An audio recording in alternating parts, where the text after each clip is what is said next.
नमस्कार दोस्तों, स्वागत है आपका अपने YouTube channel the knowledge plaza में। उम्मीद करता हूँ आप लोग स्वस्थ होंगे और अपनी तैयारी अच्छे से कर रहे होंगे।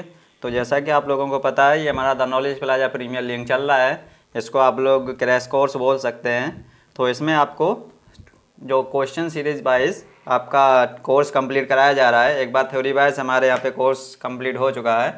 तो आप लोग अगर क्वेश्चन वाइज अपना सिलेबस कंप्लीट करना चाहते हैं तो आप यहाँ पे जुड़कर और डेली अपनी प्रैक्टिस कर सकते हैं। ठीक है, तो आज हमारा जो है भौतिक विज्ञान का टेस्ट रहेगा, मतलब फिजिक्स का टेस्ट रहेगा। और चलिए, टेस्ट शुरू करने से पहले जो लोग चैनल पर पहली बार आए हुए हैं वो लोग चैनल को सब्सक्राइब कर लें, बेल आइकन प्रेस कर दें, जिससे कि आने वाले वीडियो के नोटिफिकेशन उनको समय से मिल जाएं और उनकी तैयारी अच्छे से चलती रहे। चलिए, अब आपको ले चलते हैं आज के पहले क्वेश्चन की तरफ। ठीक है, तो इसमें हमारे 200 क्वेश्चन की ये पीडीएफ बनी रखी है। इसमें हम आपको 50 क्वेश्चन करवा चुके हैं। ठीक है, 50 क्वेश्चन हम आपको करवा चुके हैं और 51 नंबर क्वेश्चन से हम आज कंटिन्यू करेंगे। ठीक है, इसमें 25 क्वेश्चन आपके रहेंगे। तो आज के टेस्ट का पहला क्वेश्चन है। सभी लोग कमेंट करेंगे और जो लोग आ चुके हैं क्लास में वो लोग क्लास को शेयर कर देंगे, जिससे कि आपके साथ वाले स्टूडेंट भी पढ़ने आ सकें।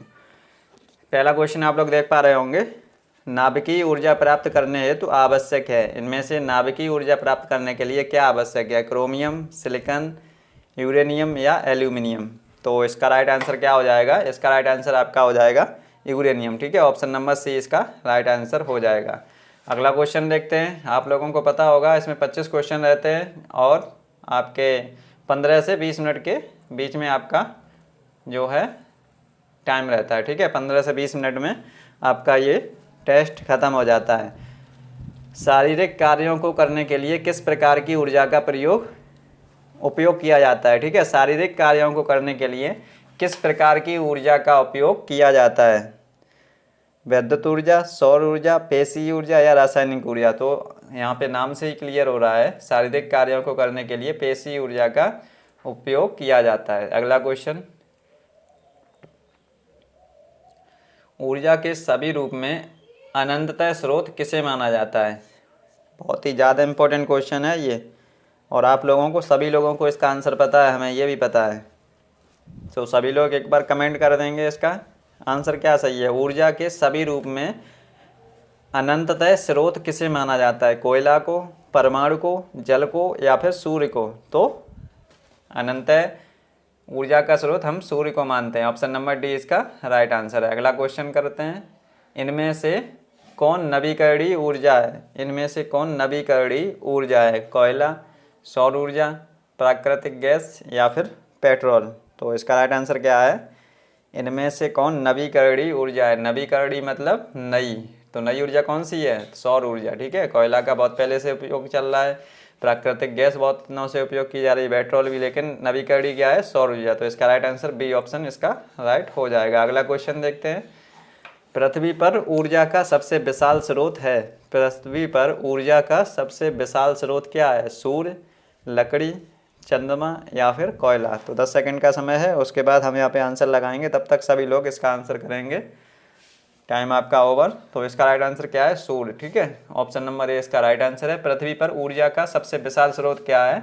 तो सबसे विशाल स्रोत आपका सूर्य हो जाएगा। अगला क्वेश्चन, डेनमार्क को क्या कहा जाता है? ये जीएस में भी पूछ लिया जाता है। डेनमार्क को क्या कहा जाता है? उद्योगों का देश, जल विद्युत का देश, पवनों का देश या खनिज पदार्थों का देश? बहुत ही ज़्यादा इंपॉर्टेंट क्वेश्चन है ये, आप लोग सही से आंसर देंगे सभी लोग। इसका डेनमार्क को क्या कहा जाता है? तो 10 सेकंड की शुरुआत के आपके लिए होते हैं और उसके बाद हम इसका आंसर लगाते हैं। ठीक है, तो आपका टाइम ओवर हो गया है। डेनमार्क को क्या कहा जाता है? तो पवनों का देश कहा जाता है। पवन आप लोग किसको कहते हैं? तो पवन हम इसको हवा वगैरह से पवन ही कहते हैं। ठीक है, तो डेनमार्क को किसका देश कहा जाता है? तो पवनों का देश कहा जाता है। अगला क्वेश्चन, सौर सेल बनाने के लिए किस धातु का उपयोग किया जाता है? इंपॉर्टेंट क्वेश्चन है। ठीक है, सौर सेल बनाने के लिए किस धातु का उपयोग किया जाता है? स्टील, सिलिकॉन, अबरख या फिर सीसा? यहाँ पे कौन सा राइट आंसर है इसका? सौर सेल बनाने के लिए किस धातु का प्रयोग किया जाता है? तो राइट आंसर इसका सिलिकॉन है। ठीक है, ऑप्शन नंबर बी इसका राइट आंसर है। अगला क्वेश्चन देखते हैं। सौर सेल सौर ऊर्जा को किस ऊर्जा में रूपांतरित करते हैं? सौर सेल सौर ऊर्जा को किस ऊर्जा में रूपांतरित करते हैं? इसका राइट आंसर क्या होगा? सभी लोग इसका आंसर देंगे। जो लोग चैनल पर पहली बार आए हैं, पहली बार वीडियो देख रहे हैं, तो वो लोग चैनल को सब्सक्राइब कर लेंगे। ठीक है, उनको अगर वीडियो पसंद आ रही है तो सब्सक्राइब कर लेंगे, क्योंकि डेली यहाँ पे ऐसी सीरीज चलाई जा रही है मंडे टू फ्राइडे। ठीक है, और सैटरडे संडे में आपका एक्स्ट्रा जो होता है वो कराया जाता है। सभी लोग क्लास को शेयर भी कर देंगे। सौर सेल सौर ऊर्जा को किस ऊर्जा में रूपांतरित करता है? तो विद्युत ऊर्जा में। ठीक है, विद्युत ऊर्जा में ये इसको रूपांतरित करता है। अगला क्वेश्चन, निम्न में से किसका उपयोग खाना बनाने वाले ईंधन के रूप में नहीं किया जाता है? जो नेगेटिव क्वेश्चन होते हैं उनको आप लोग सही से देखेंगे। ठीक है, इसमें नहीं किया जाता है। ऑप्शन देखेंगे, एलपीजी, बायोगैस, सीएनजी या फिर कोयला। इसका राइट आंसर क्या है? सभी लोग इसका आंसर बताएंगे। 10 सेकंड का समय है आपके पास। निम्न में से किसका उपयोग खाना बनाने वाले ईंधन के रूप में नहीं किया जाता है? एलपीजी, बायोगैस, सीएनजी या फिर कोयला। तो आप लोगों को पता होगा एलपीजी इसका प्रयोग किया जाता है खाना बनाने में। ठीक है, इसकी फुल फॉर्म क्या होता है? तो लिक्विड पेट्रोलियम गैस। ठीक है, और बायोगैस इसका प्रयोग किया जाता है खाना बनाने में या नहीं किया जाता है? आप लोग बताएंगे। इसका आप लोग यूज करते हैं खाना बनाने में या फिर नहीं करते हैं? तो इसका प्रयोग भी आप लोग करते हैं। ठीक है, इसका प्रयोग भी आप लोग करते हैं। और कोयले का प्रयोग करते हैं या नहीं करते हैं? तो कोयले का भी प्रयोग करते हैं। ठीक है, तो इसमें किसका प्रयोग खाना बनाने में नहीं करते हैं? सीएनजी। तो सीएनजी की फुल फॉर्म आप लोग लिख लेंगे, ये इंपॉर्टेंट फुल फॉर्म है, कभी कभी पूछ ली जाती है। तो कॉन्प्रेस्ड नेचुरल गैस। ठीक है, कॉन्प्रेस्ड नेचुरल गैस, कॉन्प्रेस्ड नेचुरल गैस आप लोग लिख लिए होंगे। नहीं लिखे हैं तो एक बार यहाँ पे हम लिख दे रहे हैं, कॉन्प्रेस्ड,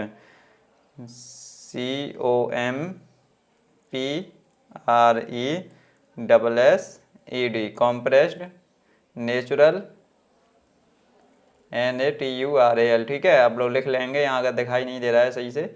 और गैस, ठीक है, कॉम्प्रेस्ड नेचुरल गैस। ठीक है, COMPRESSED, कॉम्प्रेस्ड नेचुरल गैस, ये सीएनजी का फुल फॉर्म है। इसका राइट आंसर क्या है? सीएनजी। सीएनजी का यूज हम लोग किस में करते हैं? तो इसका प्रयोग हम लोग अपना जो कुछ गाड़ियाँ आती हैं उसमें करते हैं। इसका प्रयोग खाने में नहीं करते हैं, मतलब खाना बनाने में इसका प्रयोग नहीं करते हैं। अगला क्वेश्चन आप लोग देखेंगे, प्रकाश संश्लेषी अंगक इनमें से कौन है? तो सभी लोगों को पता होना चाहिए इसका आंसर। प्रकाश संश्लेषी अंगक इनमें से कौन है? मतलब प्रकाश संश्लेषी अंगक की बात की जा रही है यहाँ पे। 10 सेकंड का समय है आपके पास, आप लोग बताएंगे। स्टोमेटा, जड़, हरित लवक या फिर पत्ती। तो यहाँ पे अंगक की बात की जा रही है ना, तो प्रकाश संश्लेषी इसमें से कौन है? हरित लवक। ठीक है, मतलब प्लास्टिड, इसको इंग्लिश में क्या बोलते हैं? प्लास्टिड। चलिए अगला क्वेश्चन देखते हैं। कार्य का मात्रक क्या है इसमें? वाट, जूल, न्यूटन या एम्पियर। कार्य का मात्रक है वाट, जूल, न्यूटन या फिर एम्पियर।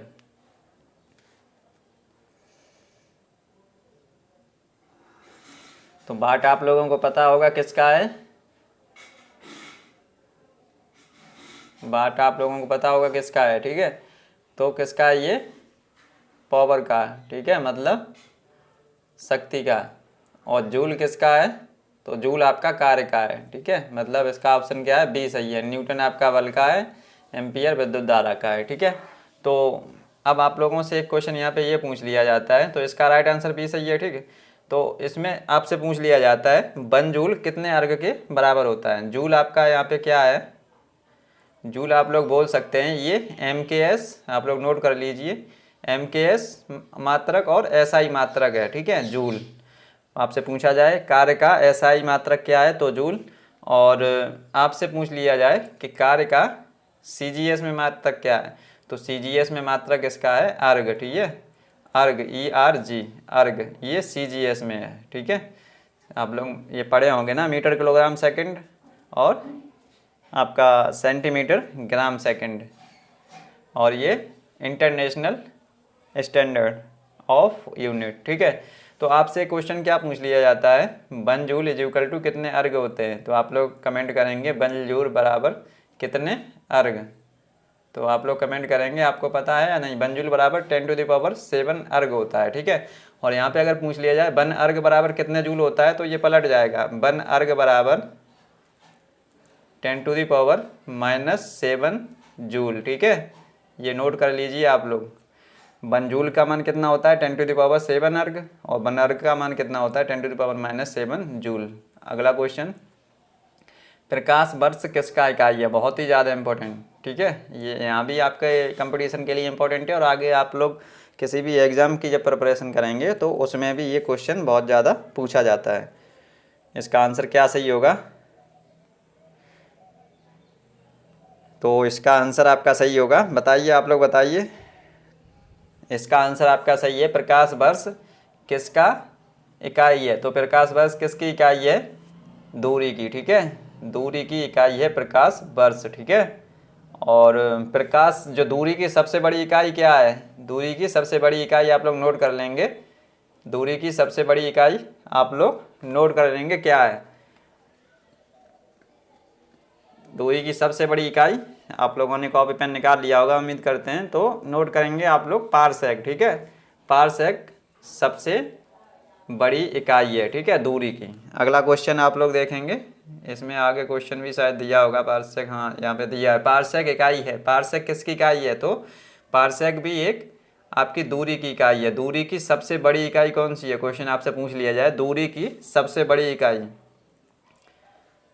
दूरी की सबसे बड़ी इकाई मतलब सबसे बड़ी यूनिट, इकाई आप लोग हिंदी वाले लिख लेंगे, सबसे बड़ी यूनिट कौन सी है दूरी की, तो वो है आपकी पारसेक।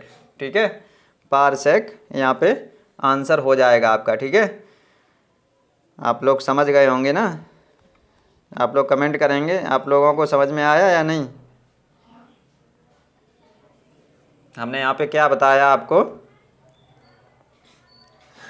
हमने आपको यहाँ पे क्या बताया, आपको हमने बताया कि पारसेक किसकी इकाई है, तो दूरी की है। ठीक है, अब आपसे दूसरा क्वेश्चन क्या पूछ लिया जाए कि दूरी की सबसे बड़ी इकाई कौन सी है, तो पारसेक है। ठीक है, तीसरा क्वेश्चन आपसे पूछ लिया जाए 1 पारसेक इज इक्वल टू कितने मीटर होते हैं, 1 पारसेक इज इक्वल टू कितना मीटर, तो आप लोग नोट करेंगे 3.086 इंटू 10⁻16 मीटर। ठीक है, ये आप लोग नोट कर लेंगे।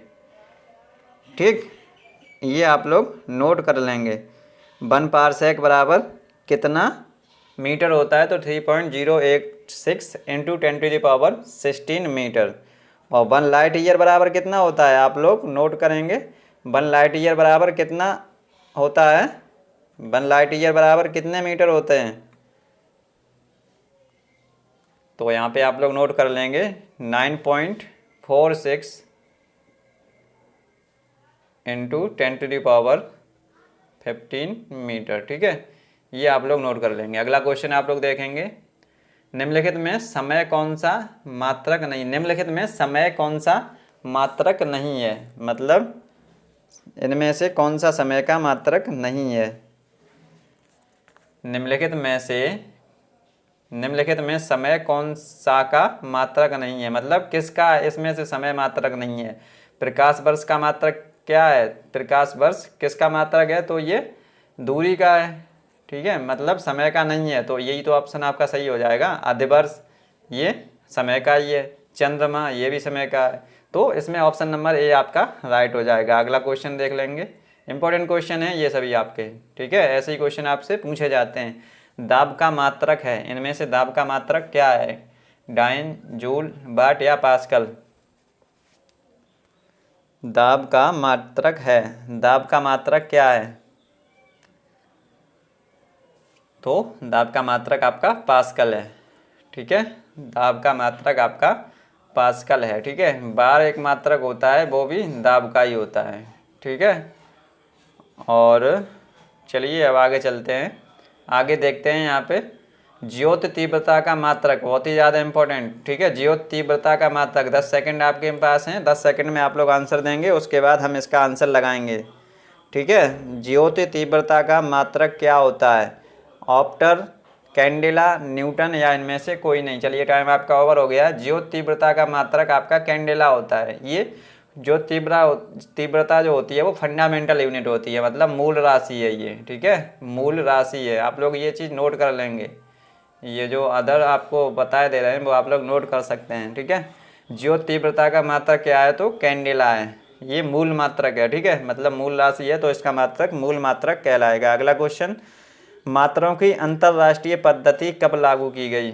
मात्रकों की अंतरराष्ट्रीय पद्धति कब लागू की गई, मतलब अंतरराष्ट्रीय पद्धति इंटरनेशनल सिस्टम ऑफ यूनिट या इंटरनेशनल स्टैंडर्ड ऑफ यूनिट, तो ये कब लागू की गई, ऐसा यूनिट कब लागू की गई ये पूछ रहा है। तो ये 1971 में लागू की गई, ठीक है, फ्रांस पेरिस में यहाँ पे एक सम्मेलन हुआ था, उसी में ये 1971 में लागू की गई। ऐसा यूनिट क्या होती है, ये इंटरनेशनल पे लागू होती है, ठीक है, मतलब आप लोग कहीं से किसी को व्यापार करना है, जैसे इसमें क्या होता है, तो कोई चीज़ होती है जैसे MKS पद्धति होती है ना, वही वैसी SI पद्धति होती है, ठीक है। आप लोग MKS को SI की तरह समझ सकते हैं, ठीक है, मतलब इसमें कोई चीज़ अगर यहाँ पे लेंथ है तो मीटर में दी जाएगी, ठीक है। जैसे कहीं से भी कपड़े का व्यापार होता है किसी भी देश विदेश से, तो विदेशों में भी इसका मात्रक क्या होगा, मीटर ही होगा। अपने इंडिया में भी मीटर होगा और विदेश में भी इसका मात्रक क्या होगा, मीटर होगा,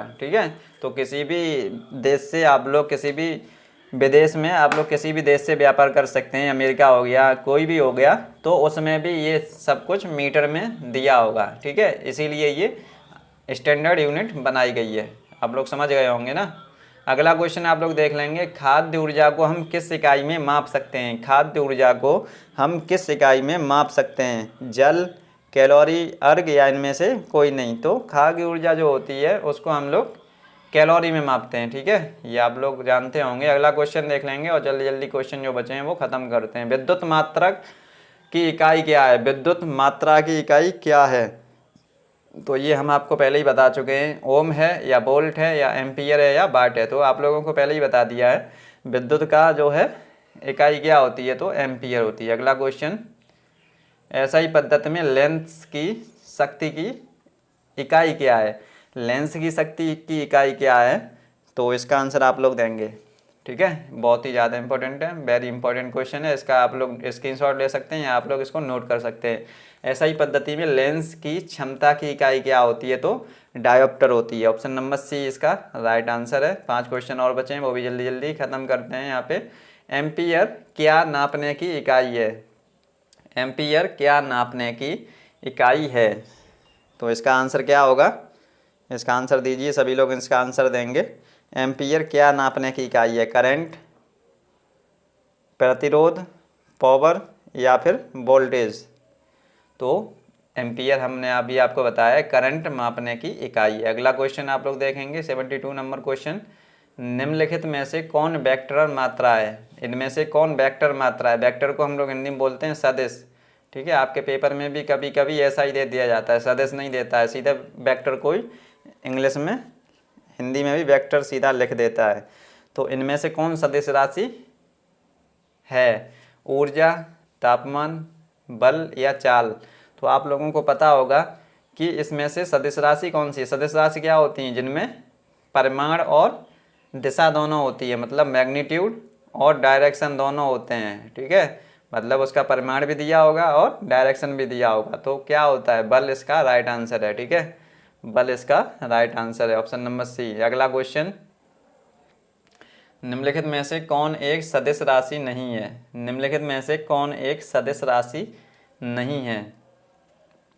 सदिश राशि इनमें से पूछा है कौन नहीं है, तो इसका राइट आंसर क्या होगा, सदिश राशि क्या है, वेग सदिश राशि है या संवेग भी सदिश राशि है, कौड़ी वेग भी सदिश राशि है और द्रव्यमान यहाँ पे अदिश राशि है, ठीक है। अदिश राशि आप लोग याद कर लेंगे, कैसे याद करेंगे, जो आपकी 7 जो आपकी फंडामेंटल यूनिट है, मतलब 7 मूल राशि हैं वो सभी अदिश राशि हैं, ठीक है, 7 मूल राशि हैं वो सभी अदिश राशि हैं। तो मूल राशि आपके द्रव्यमान भी है, तो इसमें ये आपका अदिश राशि हो जाएगा, ठीक है, ऑप्शन नंबर सी आपका राइट आंसर हो जाएगा। आज के ये टेस्ट का सेकंड लास्ट सवाल, अदिश राशि है, इनमें से अदिश राशि कौन सी है, बल, आघूर्ण, ऊर्जा, संवेग या ये सभी। इनमें से अदिश राशि है बल, आघूर्ण, ऊर्जा, संवेग या फिर सभी। तो इसका राइट आंसर क्या होगा, आप लोगों को अभी बताया गया है कि बल आघूर्ण क्या है, सदिश राशि है। आप लोग नोट कर लेंगे, आगे लिख लेंगे सदिश राशि, ठीक है। बल आघूर्ण क्या है, तो ये सदिश राशि है। ऊर्जा क्या है, ये अदिश है, ठीक है। तो इसका राइट आंसर क्या हो जाएगा, बी इसका राइट आंसर। संवेग क्या है, ये सदिश राशि संवेग भी है, ठीक है। तो आप लोग ऐसे ही जुड़े रहेंगे, आप लोगों को उम्मीद करता हूँ कि ये सब कुछ पसंद आ रहा होगा, ठीक है। इसका राइट आंसर क्या है आपका, ऊर्जा। अगला क्वेश्चन और आज का लास्ट क्वेश्चन, निम्नलिखित में से कौन सी एक सदिश राशि है, इनमें से कौन सी एक सदिश राशि है, दाब, ऊर्जा, संवेग या फिर कार्य। तो अभी हमने आपको बताया संवेग एक सदिश राशि है, ठीक है। और ये तीनों आपके क्या हैं, अदिश राशि। तो उम्मीद करता हूँ आप लोग क्लास ये पसंद आई होगी, अच्छी लगी होगी। अच्छी लगी हो तो आप इसको लाइक कर सकते हैं, चैनल सब्सक्राइब कर सकते हैं, और अपने दोस्तों तक जितने भी ग्रुप में आप लोग जुड़े हैं उसमें शेयर कर सकते हैं, ठीक है। तो आप लोगों को कोई अगर दिक्कत होगी, कोई परेशानी होगी, कुछ चीज़ पूछना होगा तो आप लोग इसमें कमेंट कर सकते हैं और पूछ सकते हैं, ठीक है। चलिए अब आपसे मिलते हैं अगली क्लास में, तब तक के लिए आप लोग ऐसे ही जुड़े रहेंगे और लोगों को जोड़ते रहेंगे। आप लोग इसको अच्छे से ज़्यादा शेयर करते रहेंगे। चलिए अब मिलते हैं अगली क्लास में, तब तक के लिए जय हिंद, वंदे मातरम।